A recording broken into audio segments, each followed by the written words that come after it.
जब सब छिन गया तब शिव मिले। यह कहानी उस व्यक्ति से शुरू होती है जिसने कभी जीवन से शिकायत करना नहीं सीखा था।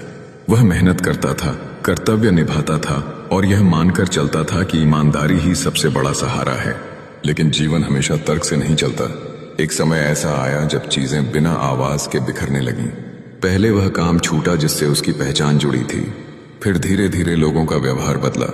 वाक्य छोटे होने लगे, मुलाकातें कम होने लगीं और भरोसे में एक अजीब सी दूरी उतर आई। वह समझ नहीं पाया कि गलती कहाँ हुई। रातें लंबी हो गईं, नींद हल्की हो गई और मन, वह हर दिन खुद से ही सवाल करने लगा, क्या मैं पर्याप्त नहीं था? क्या मेरी मेहनत कम थी? या मैं ही गलत था? इन सवालों का कोई उत्तर नहीं था, बस एक गहराता हुआ मौन था। उसी मौन में एक रात ऐसी आई जब उसके पास कुछ भी थामने को नहीं बचा, न भविष्य की योजना, न बीते कल पर गर्व। वह कमरे के फर्श पर बैठा रहा, दीवार से पीठ लगाकर। आंखें खुली थीं पर देखने को कुछ नहीं था। उस क्षण उसने पहली बार भगवान से कुछ नहीं मांगा, न नौकरी, न समाधान, न राहत। बस मन ही मन इतना कहा, अगर कुछ बचा है तो मुझे वही दिखा दो। और यहीं से इस कथा का वास्तविक आरंभ होता है, क्योंकि उसी क्षण जब वह व्यक्ति पूरी तरह खाली हो गया, उसी क्षण एक अनुभूति ने जन्म लिया। कोई आवाज नहीं थी, कोई आकृति नहीं थी, लेकिन ऐसा लगा जैसे कोई बिना कहे कह रहा हो, मैं यहां हूं। वह समझ नहीं पाया कि यह क्या था, पर पहली बार उसे डर नहीं लगा। उसने महसूस किया कि शिव किसी चमत्कार की तरह प्रकट नहीं होते। वे तभी उतरते हैं जब मनुष्य अपने अहंकार, अपेक्षा और शिकायत से खाली हो जाता है। इस एपिसोड में वह व्यक्ति दुख से मुक्त नहीं होता, लेकिन दुख को देखने लगता है। वह यह सीखता है कि हर टूटना सजा नहीं होता, कई बार टूटना भीतर की सफाई होती है। एपिसोड 1 हमें यह नहीं बताता कि समस्या कैसे सुलझेगी। यह हमें बस इतना अनुभव कराता है कि जब सब छिन जाता है तभी मनुष्य के भीतर सत्य के लिए जगह बनती है, और उसी जगह में शिव मौन बनकर उतरते हैं। यह एपिसोड अंत नहीं है, यह तो उस यात्रा की शुरुआत है जहां समाधान से पहले स्वीकृति आती है, जहां शब्दों से पहले मौन बोलता है और जहां पहली बार मनुष्य अपने आप से मिलता है। जब मांगना भी छूट गया, एपिसोड 1 के अंत में वह व्यक्ति टूट चुका था, पर बिखरा हुआ नहीं। अब दुख वैसा नहीं चुभता था जैसे पहले चुभता था। वह भीतर उतर गया था, जहां प्रश्न कम और मौन अधिक था। इस एपिसोड की शुरुआत किसी घटना से नहीं, एक स्थिति से होती है। एक ऐसी स्थिति जहां मनुष्य भगवान से भी कुछ मांगने की अवस्था में नहीं रहता। वह व्यक्ति अब प्रार्थना नहीं करता था, न इसलिए कि उसे विश्वास नहीं था, बल्कि इसलिए कि मांगने के लिए अब कुछ बचा ही नहीं था। पहले वह प्रार्थना करता था, काम मिल जाए, दर्द कम हो जाए, जीवन पहले जैसा हो जाए। अब ये शब्द उसके भीतर से उठते ही नहीं थे। वह बस बैठता था, शांत, निर्विकार, और उसी मौन में उसे एक बात धीरे धीरे समझ में आने लगी, शिव मांग पर नहीं, समर्पण पर उतरते हैं। इस एपिसोड में वह यह अनुभव करता है कि जब मनुष्य कुछ मांगता है तो वह अभी भी अपनी इच्छा के केंद्र में होता है, लेकिन जब मांगना भी छूट जाता है तब ईश्वर केंद्र बन जाते हैं। एक दिन वह व्यक्ति मंदिर के बाहर बैठा था। भीतर घंटियां बज रही थीं, लोग हाथ जोड़ रहे थे, आंखें बंद कर कुछ न कुछ मांग रहे थे। वह भी हाथ जोड़कर बैठा था, पर उसके भीतर कोई शब्द नहीं थे, बस एक अनुभूति थी, जो है वही पर्याप्त है। और उसी क्षण उसने भीतर एक हल्कापन महसूस किया। कोई चमत्कार नहीं हुआ, कोई दृश्य नहीं दिखा, लेकिन उसके देखने का तरीका बदल गया। उसे समझ आया, कृपा कोई घटना नहीं होती, कृपा दृष्टि होती है। शिव तब नहीं आते जब हम दुखी होते हैं, शिव तब आते हैं जब हम दुख से लड़ना छोड़ देते हैं। एपिसोड 2 हमें यह नहीं सिखाता कि कैसे मांगे। यह एपिसोड हमें यह अनुभव कराता है कि कब मांगना छोड़ देना चाहिए, क्योंकि जब मनुष्य पूरी तरह स्वीकार कर लेता है तब जीवन स्वयं उसे संभालने लगता है। इस एपिसोड के अंत में वह व्यक्ति यह नहीं कहता, मुझे सब मिल गया। वह बस इतना अनुभव करता है, अब कुछ खोने का डर नहीं है, और यही शिव की सबसे शांत और सबसे गहरी कृपा है।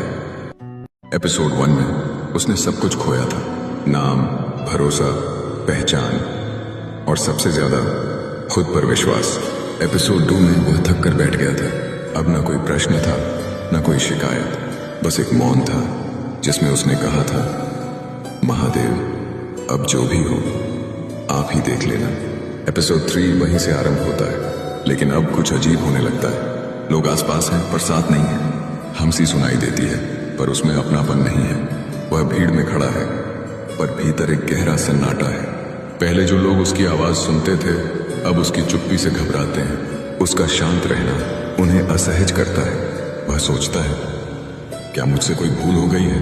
क्या मेरा मौन लोगों को मुझसे दूर कर रहा है? यहीं से उसका भीतर का संवाद शुरू होता है। मैं बदला नहीं हूं, फिर लोग बदल क्यों गए?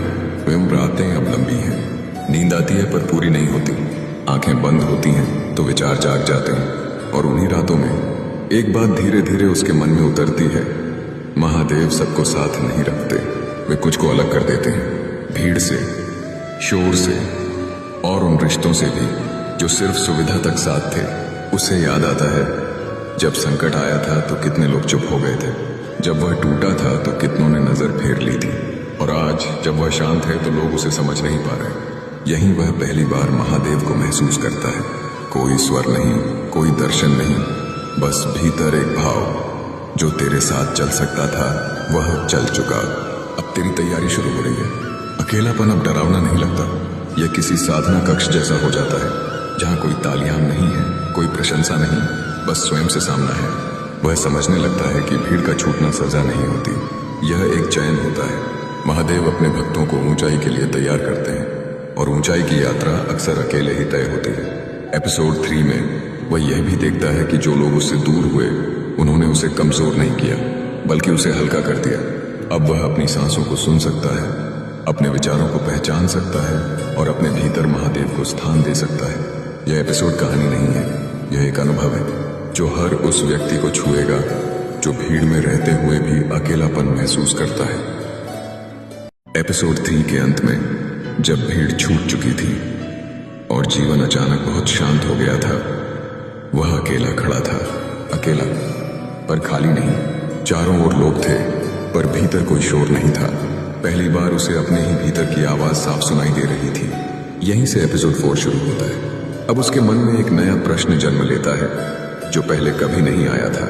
अगर यह सब सजा नहीं है तो फिर क्या है? वह याद करता है कैसे सब कुछ धीरे धीरे उससे छिना। पहले भरोसा, फिर संबंध, फिर पहचान और अंत में भीड़। पर अजीब बात यह थी कि जितना बाहर खालीपन बढ़ा उतनी ही भीतर एक स्थिरता उतरने लगी। उसे महाशिव पुराण की एक पंक्ति स्मरण आती है, शिवः केवलम दाता न भवति, शिवः संस्कर्ता भवति। शिव केवल देने वाले नहीं हैं, वे गढ़ने वाले हैं।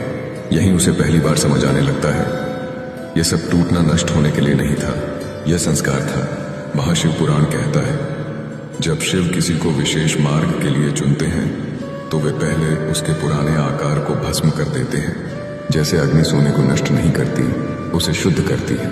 वह अपने जीवन को अब नए दृष्टिकोण से देखता है। क्या सच में मैं दंड ऐद किया जा रहा हूं या तैयार किया जा रहा हूं? उसे याद आता है शिव स्वयं भी राजमहलों में नहीं रहते, वे कैलाश में रहते हैं, निर्जन, शांत और अकेले।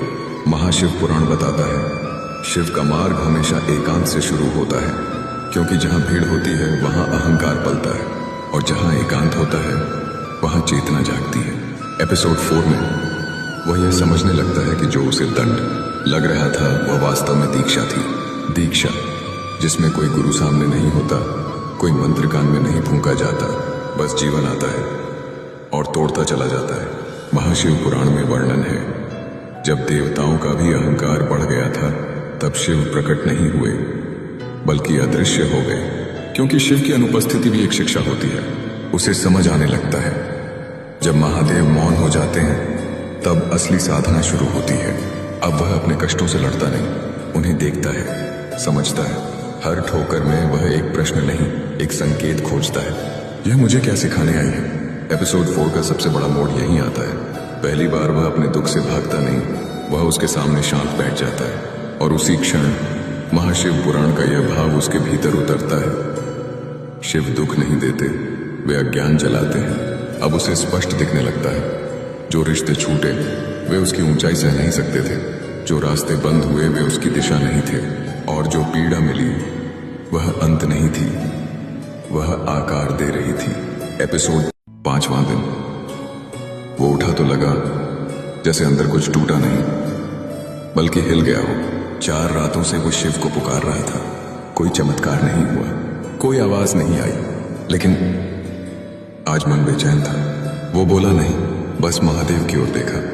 और पहली बार मन में सवाल आया, अगर तुम हो तो मेरी परीक्षा क्यों ले रहे हो? महाशिव पुराण कहता है, महादेव जब उत्तर नहीं देते तो आत्मा को उत्तर बनने देते हैं। आज उसके सामने दो रास्ते थे। एक, वही पुराना रास्ता, क्रोध, दोष, शिकायत। दूसरा, एक ऐसा रास्ता जिसे वो कभी चला ही नहीं था, धैर्य। उसने कोशिश की लेकिन मन बार बार टूट रहा था।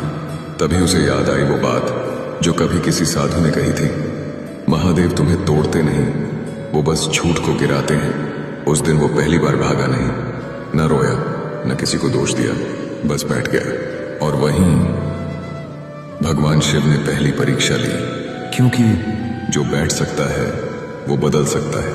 लेकिन अगली सुबह जो उसके साथ हुआ वो उसकी समझ से बाहर था। किसी ने ऐसा शब्द कह दिया जिसने उसकी पूरी साधना हिला दी। और तभी भगवान शिव ने उसे दूसरा संकेत दिया। लेकिन वो संकेत क्या था, यह आप एपिसोड 6 में सुनेंगे। संकेत बाहर नहीं भीतर से आया। उस रात के बाद वो ज्यादा सो नहीं पाया।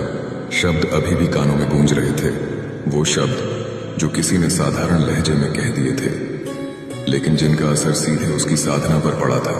उसे गुस्सा नहीं आया, आश्चर्य भी नहीं हुआ, बस एक अजीब सी थकान थी, जैसे मन ने बहुत देर तक किसी चीज को थामे रखा हो और अब उसे छोड़ देना चाहता हो। वो बैठा रहा, कोई मंत्र नहीं, कोई प्रार्थना नहीं, बस मौन। पहली बार उसे लगा कि वो महादेव से कुछ मांग नहीं रहा। पहली बार वो बस सुनने की कोशिश कर रहा था। सुबह हुई, कुछ बदला नहीं था, समस्याएं वही थी, उत्तर अब भी नहीं मिले थे, लेकिन मन में वो बेचैनी नहीं थी जो हर सुबह उसे जगा देती थी। वो उठा, नहाया और बिना किसी विशेष भावना के शिव की ओर देखा, न श्रद्धा में डूबकर न शिकायत के साथ, बस देखा। और तभी उसे महाशिव पुराण की एक पंक्ति याद आई, शिव भक्त को उत्तर नहीं देते, उसे उत्तर के योग्य बनाते हैं। वो समझा नहीं, लेकिन मन ने उस पंक्ति को अस्वीकार भी नहीं किया। दिन बीतता गया, एक एक परिस्थिति पहले जैसी ही आई।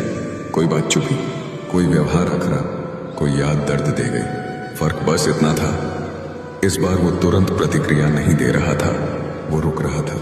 और रुकना उसके लिए सबसे कठिन काम था। हर बार जब मन भागना चाहता वो बैठ जाता, हर बार जब शब्द बाहर आने को होते वो चुप हो जाता। और वहीं उसे पहली बार एहसास हुआ, शायद यही संकेत है। शाम को वो उसी जगह बैठा जहां पिछले कई दिनों से वो टूट कर बैठा था। आज आंखें नम नहीं थी, मन भारी नहीं था, बस एक स्थिरता थी, जैसे भीतर कोई कह रहा हो, अब तुम भाग नहीं रहे। ये महाशिव पुराण कहता है, जिस क्षण साधक अपने मन के वेग को देख लेता है उसी क्षण वो बंधन में नहीं रहता।